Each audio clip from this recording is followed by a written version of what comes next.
நெல்மணிகள் முளைத்திருப்பது போல வந்து வெறுப்பு வந்து முளைத்திருக்கு. அவருடைய வெறுப்பை இப்படி வெளிக்காட்டி இருக்கிறாரே தவிர பொதுமக்களிடத்துல எந்த வெறுப்பும் கிடையாது. அதுக்கு உண்டான நஷ்டஈடுகள் கொடுத்து எடுத்துக்கொண்டு இருக்கின்றோம். நயினார் நாகேந்திரன் எதை வேணாலும் பேசிட்டு போட்டு அவர்கிட்ட தலைவர் பொறுப்பை கொடுத்திருக்காங்க. அதுக்காக அவர் எதை வேண்டும் என்றாலும் தன்னுடைய பதவியை காப்பாற்றிக் கொள்வதற்காக அவர் பேசுவதுதானே தவிர புதிய கூட்டணிகள் ஒன்றும் அவர்களிடத்துல வரப்போகுது. தமிழ்நாட்டுல மழை பெஞ்சிட்டு திமுக காணாம போயிரும் தமிழக சொல்லியிருக்காங்க. மழை பெஞ்சிட்டு இருக்கு, நெல் விவசாயிகள் பாதிக்கப்பட்டிருக்காங்க. ஆனா முதலமைச்சர் இந்த மாரியை பார்க்காம மாரி செல்வராஜுக்கு படம் பார்த்து வாழ்த்து தெரிவிக்கிறாரு. திமுக காணாம போயிரும் சொல்லி தமிழக சொல்லியிருக்காங்க.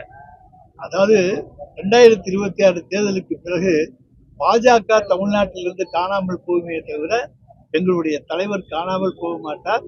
மீண்டும் எங்களுடைய பார்ட் 2 நிச்சயமாக திராவிட மாடல் ஆட்சியினுடைய 2ஆம் பாகம் தொடரும். பீகார்ல எடுத்தது பெரிய சர்ச்சையாகி அது ஒரு பாடமா இலக்கம் அமைஞ்சிருக்கு.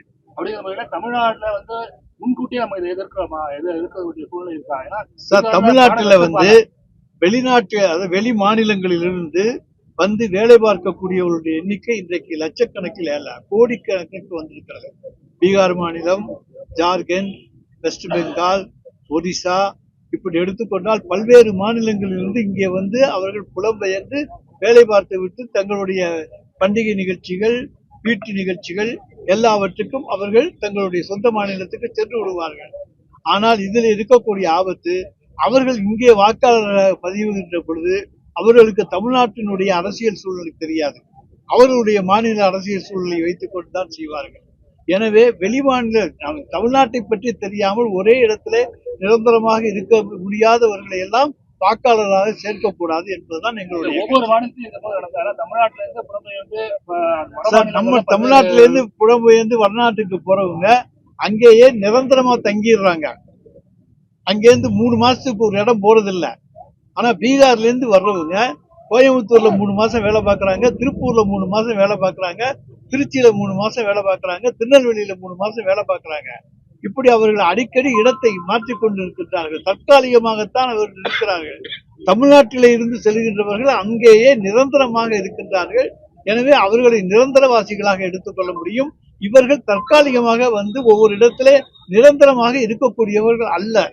எனவே நிரந்தரமாக இருக்கக்கூடியவர்கள் தான் வாக்களிக்க வேண்டும். நெல்மணிகள் முளைப்பதை போல பொதுமக்கள் மனசுல திமுக மீதான வெறுப்பு அதிகரிச்சிருக்குன்னு சொல்லி தாவேகா தலைவர் குற்றம் சாட்டியிருக்காரு. நெல்மணிகள் முளைத்திருப்பது போல வெறுப்பு முளைத்திருக்கு. அவருடைய வெறுப்பை இப்படி வெளிக்காட்டி இருக்கிறாரே தவிர பொதுமக்களிடத்துல எந்த வெறுப்பும் கிடையாது. அதுக்கு உண்டான நஷ்டஈடுகள் கொடுத்து எடுத்துக்கொண்டு இருக்கின்றோம். எனவே எந்த பொதுமக்களும் பாதிக்கப்பட்டதாக சொல்லப்படவில்லை. முதலமைச்சருக்கும் திருமாவளவனுக்கும் பயம், தோல்வி பயம் வந்துச்சு.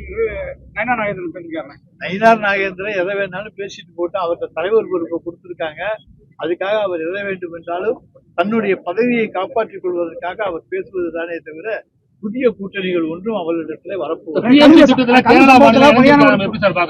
அதை பற்றி எங்களுக்கு கவலை. நாங்கள் எங்களுடைய கொள்கையை தான் சொல்ல முடியும்.